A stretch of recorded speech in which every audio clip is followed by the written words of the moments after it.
you had doing high school outreach last summer. But any stories from the streets you'd like to share? Yes, so what he's talking about is last year during the 2024 internship, when I did the 4-month internship, I was at a school in Etobicoke, and I had a whole crowd of high schoolers, some in grade 11 and some in grade 12, surround me, and they were wondering why we were here, and I explained how real of an issue abortion is. And these high schoolers, there's a temptation to think that they don't really know what's going on, but they desire to know what's true, and they want to be able to also defend if this is something true and right. And so I walked them through some apologetics that we learned during the internship and in training, and they had never seen an image specifically of what an abortion actually does to a human being. And that's what did it for those high schoolers that were surrounding me. They just needed to see the actual injustice that abortion was. And one of them, I remember, said, "Is that a leg? Like, are you holding an image of a leg?" And I said, "Yes, this is a real human being, and they've been slaughtered. And that's why we're here, to reveal what's been hidden." And after I showed them the abortion victim photography, they were all stunned and they were in shock. And all of them began speaking with each other, and it was so beautiful to see the fruit of that conversation. They all ended up changing their mind, and they all became fully pro-life. And praise God, you could see it on their face that they wanted to stand out now on this issue. And so that was a huge testimony that I had last year, all thanks to God. All right, thank you so much for being here, and thank you for making protecting preborn children a priority in your lives. I'm going to invite up the Bouquet family last here. Bioethical reform this year. I am John Bouquet. Thank you for having us and letting us share about the work that we're doing.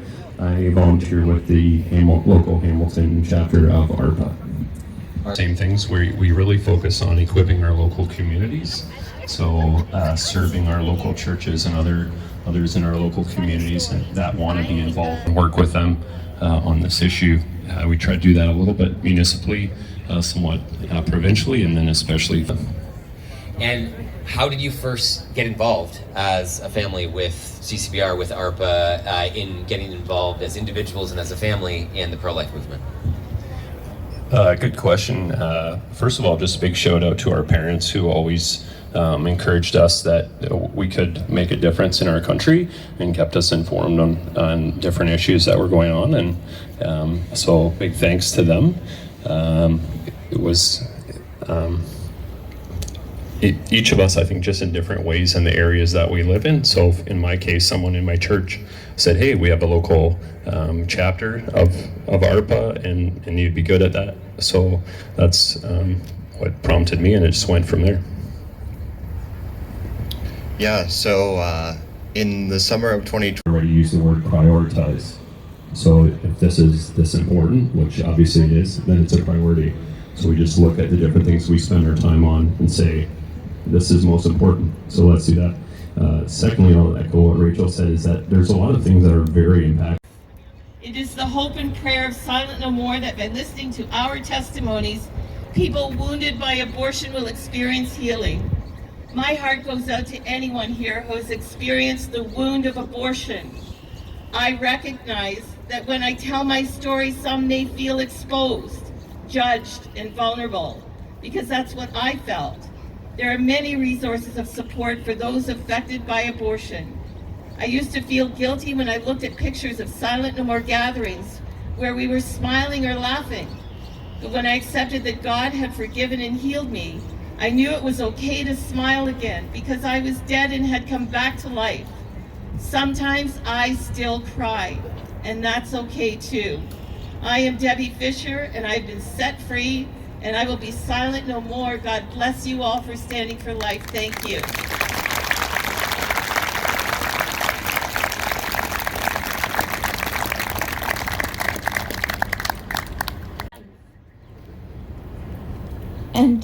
And for the most innocent and vulnerable among us. And most of all, for giving courage to vulnerable women. If not for you and for the pro-lifers who came before you, I might not have my wonderful son who now is 18 years old, and my beautiful family of 9.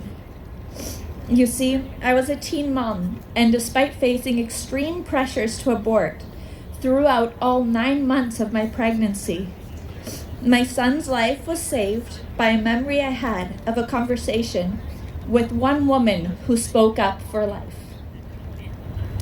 My encounter with her happened years before I needed it, a few years before I became pregnant, but the message she shared with me stayed in my heart and gave me strength and courage when I needed it most.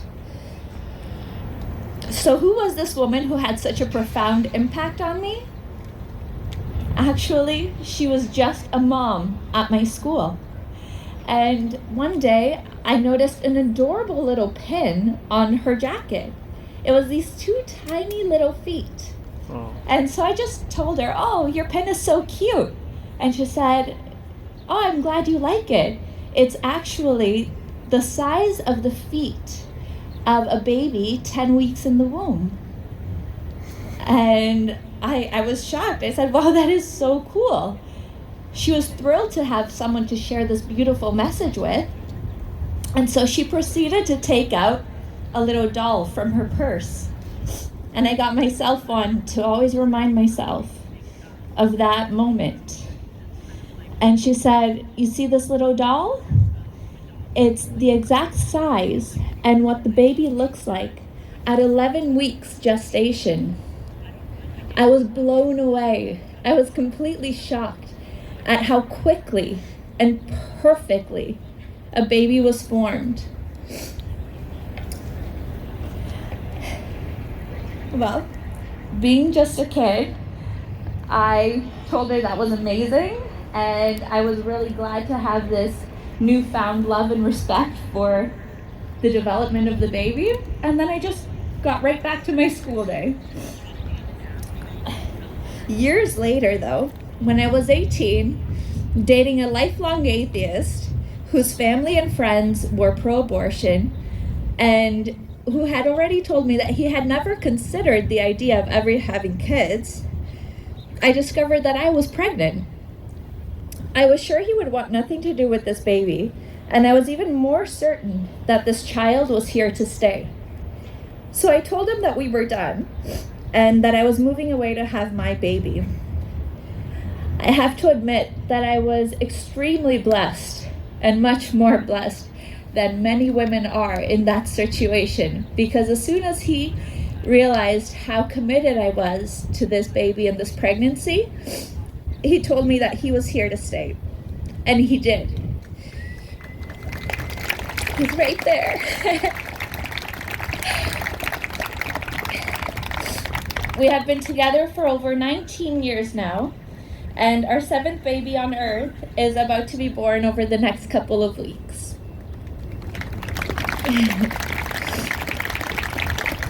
But that is not where the pressure to get an abortion ended. First, I knew that I needed to get a referral to an obstetrician to help me through this pregnancy. So naturally, I went to my family doctor. I went alone because I had no idea how to face my very religious parents. So I told the doctor that I was pregnant and that I needed a referral.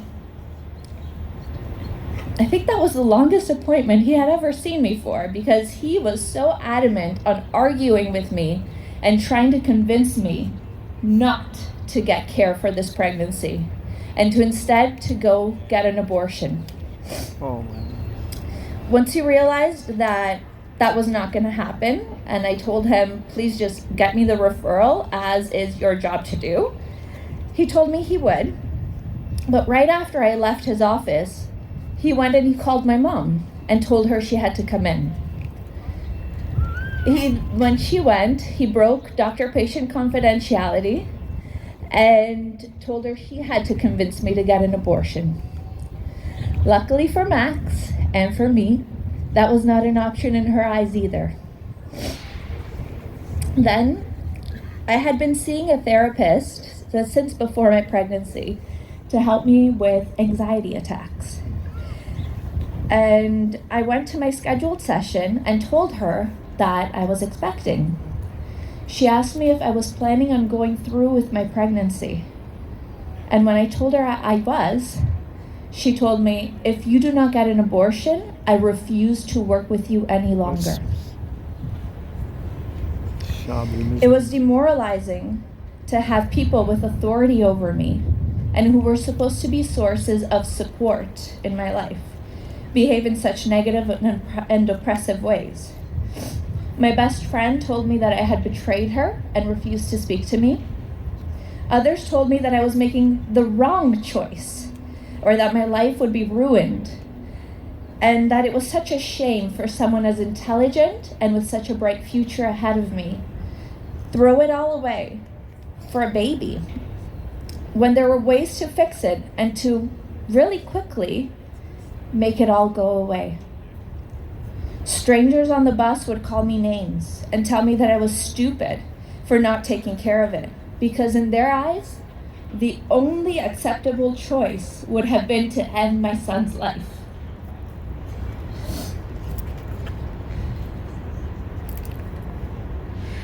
People told me that being a teen mom would be the greatest difficulty that I would ever face in my life. And it was hard, but let me be clear, that was not because of my son. It was heartbreaking to have people telling me over and over again to kill him when I could so clearly feel his life within me. Now, I am grateful for that experience, and it has taught me so much and made me so committed to my son and to my family. It was such a transformative experience that I wrote a book about it to empower other women and mothers through their journey of motherhood, called Stand Strong. But that is not to say that it wasn't painful, and that for the sake of my sanity, I needed to hear that I was not alone, that my son's life was valued, that there were people out there who supported my decision. The other side was relenting. The last time that someone tried to get me to change my mind and to go get an abortion was the same week that my son was born. Because here in Canada, there are no laws against abortions throughout all 9 months of pregnancy. They think that just because it's legal, that makes it okay, but that's just not true. Just because something is legal, that does not make it right. That does not make it ethical, and that does not mean that it's good for the woman.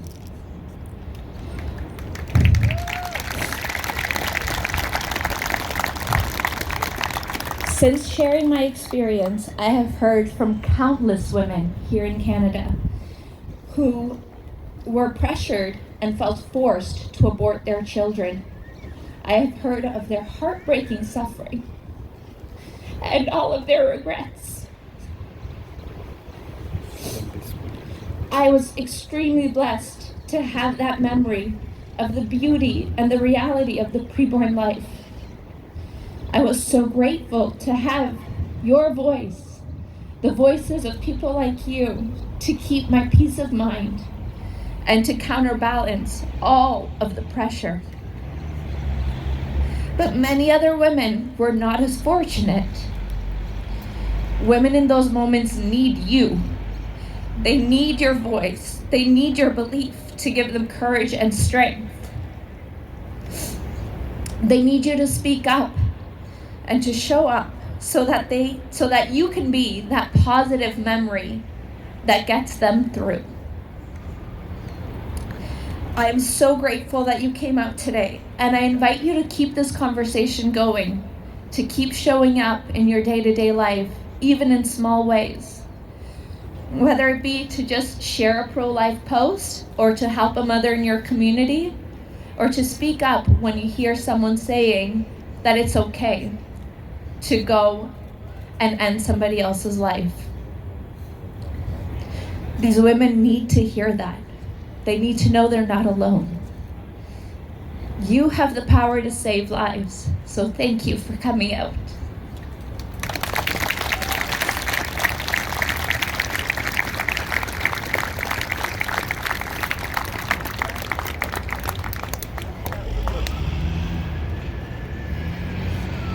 usually abortionprocedures.com video done by Live Action.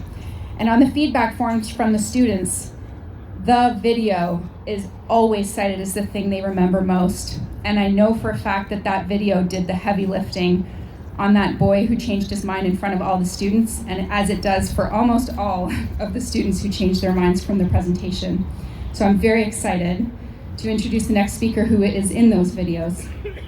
Dr. Kathy Altman is currently an associate scholar with the Charlotte Lozier Institute and a member of the American Association of Pro-Life Obstetricians and Gynecologists, the Christian Medical and Dental Associations, the Florida Medical Association, and is a Life Fellow of the American College of Obstetricians and Gynecologists. She retired from medicine after working as a board-certified OBGYN from 1981 to 2014. Early in her career, Dr. Altman served as the medical director for Planned Parenthood of Jacksonville, Florida. Her experiences performing abortions eventually led her to become a staunch defender of preborn life. She has testified extensively on a variety of pro-life issues before state and congressional bodies and state courts, and was a featured speaker at the 2019 March for Life rally in Washington, D.C. Please join me in welcoming Dr. Kathy Altman.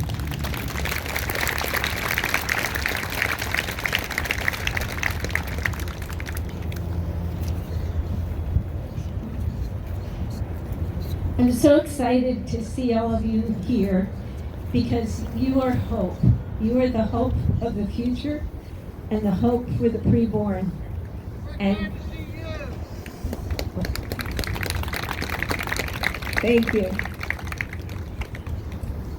Mine is a story of God's grace, redemption, and renewal, and how God chased me down and wouldn't give up, thankfully, until he pulled me out of the slimy pit of abortion. Prior to entering medical school, I became pregnant. I decided to have an abortion because I was afraid that if I didn't kill my child, I wouldn't be able to be a doctor. I was afraid that if we had to get married, our marriage would end in divorce, and I was afraid of what people would think of me. As it turned out, none of those reasons were valid. When I got to medical school, I met several women who had their babies first and then went to medical school.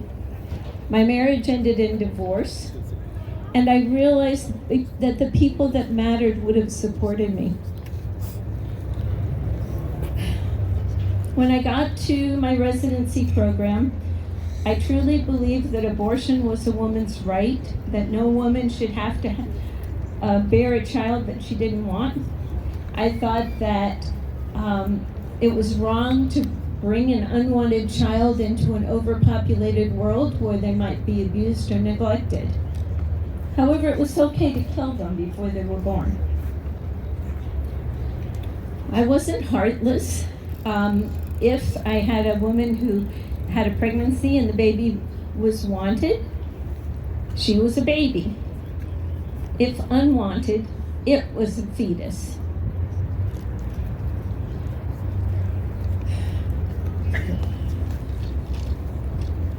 I've been living with a 3-year-old and my 97-year-old mother for the last week, and I'm sleep deprived.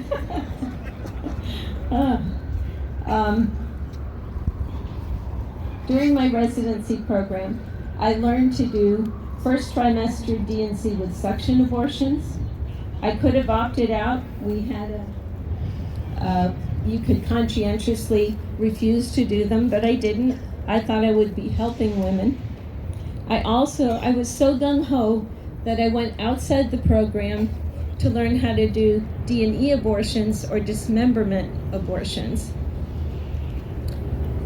At that time, I didn't see the human fetus as any different than the chick embryos that we dissected in college.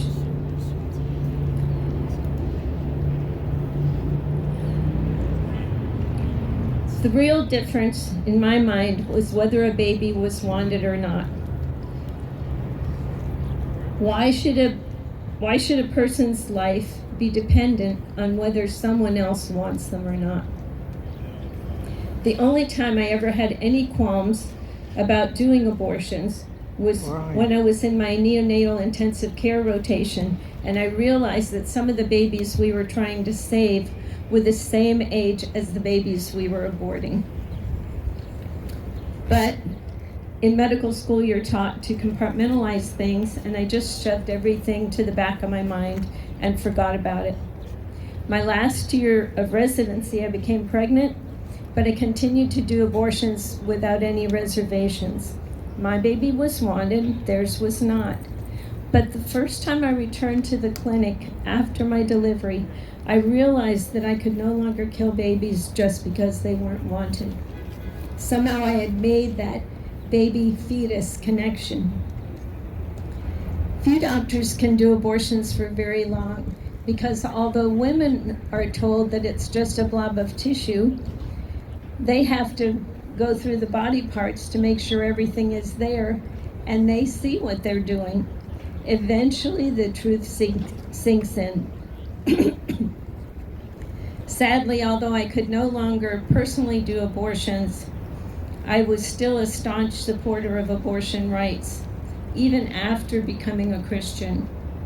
My views began to change, though, as I went into private practice, and I saw young women with unplanned pregnancies do really well after they decided to keep their pregnancy, as opposed to those who were suffering the physical and emotional complications from abortion.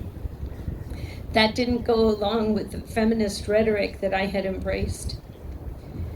I also had started teaching a Kids Bible Club class, because nobody else would do it, at my church. And some of the children there were from single moms, and their mothers could have made another decision. And I realized that had their mothers not kept them, these precious little kids wouldn't be there. And I realized that each of those preborn babies had a unique personality and were just these precious little kids. I didn't change my view on abortion completely until a Christian friend came up to me and said, "Kathy, I know that you feel strongly about abortion, but would you read this article?" And he handed me an article that compared abortion to the Holocaust. Now, my dad was an observer when the first concentration camp was opened during World War II, or liberated. So I grew up with all those pictures and stories. And when I became a doctor, I couldn't understand how the German doctors could do what they did. But as I looked back at what I had been doing, I realized that they could kill they could do what they did to their victims, not just kill them, because they didn't consider their victims as human beings, just as I didn't consider the fetus as a human being. For the first time, I saw myself as a mass murderer, and that was absolutely devastating. I have to tell you, though, that it was more devastating for me that I killed my own child than I killed other people's children. And I probably killed about 500. Oh my goodness. God have mercy. God's merciful and surrounded me by loving friends and family who helped me get the counseling and prayer that I needed to heal. Shortly after that, I got an email asking for volunteers to go to Washington and testify on partial birth abortion, which is where a baby is almost completely delivered, just their head, and everything but their head, and then they're killed and delivered. I have to tell you that even when I was doing abortions, when I heard about that procedure called intact D&E or DNX, I didn't understand why the abortionists weren't arrested, because to me that was definitely murder.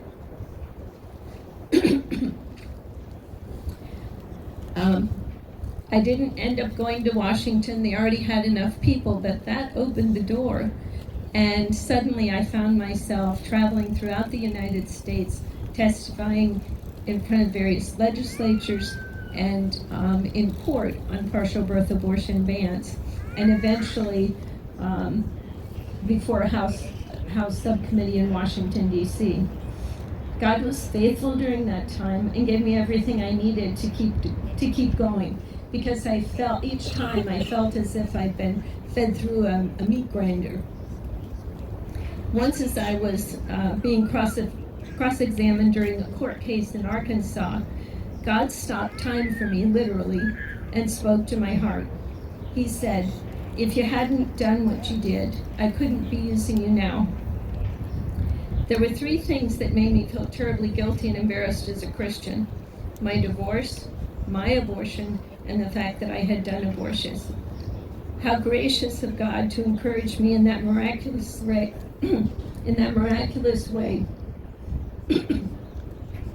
as I was literally in the frying pan. At one point, I was exhausted and discouraged. It seemed that every time I testified, the bill didn't pass. Those bills that did pass, I ended up trying to defend them in court, and that always failed. I got a call to testify in South Florida, and I told God that I didn't want to do it, and that He was going to have to be really clear with me if He wanted me to go. God woke me at 4 a.m. that night. I randomly opened my Bible. It was the NIV.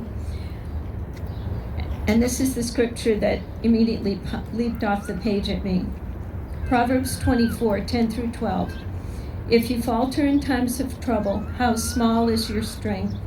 Rescue those being led away to death. Hold back those staggering toward the slaughter.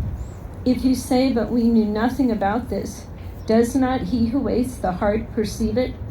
Does not He who guards your life know it? Will He not repay each person according to what he has done? I said, ugh, and I went back to sleep. The next night, God woke me again at 4 a.m. This time I happened to have a New King James Version by my bedside. Again, I randomly opened it to Proverbs 31:8. Open your mouth for the speechless, in the cause of all who are appointed to die. The next night, I went to our Wednesday night church service, and a young mother came in holding a tiny preemie and sat right in front of me. The baby was the same size as those they were doing partial birth abortions on. I couldn't stop weeping, and I said, "I give up, Uncle, I'll go." Shortly after that, that door closed. The national partial birth abortion ban was actually passed, shockingly. But my life went back to normal.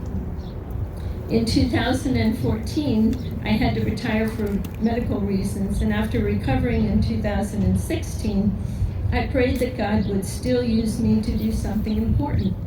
I had become allergic to the gloves, the mask, the gown, my patients, everything, and which shattered my dreams of going on the mission field. The following week, I was asked to testify at a Senate committee hearing in Washington, D.C. on the heartbeat bill. I subsequently joined the Charlotte Lozier Institute as an associate scholar and have testified and spoken nationally and internationally. I tell you this to encourage you in 2 ways. First, if God can change my heart, He can change anyone's. I urge you to reach out to those with pro-abortion views and those in the abortion industry in love. I didn't change my mind because somebody yelled at me or berated me. I thought I was doing something good. God changed my heart and mind by using circumstances and the loving people around me. If I had to point to one thing that brought me to a pro-life position, it was understanding at a heart level that abortion does not just terminate a pregnancy, it kills an innocent human being who deserves a chance to live and injures women. Second, encourage women to talk about their abortion. Can you imagine? There have been so many women have had abortions. Can you imagine if they all came forward and told what it really has done to them? Women need to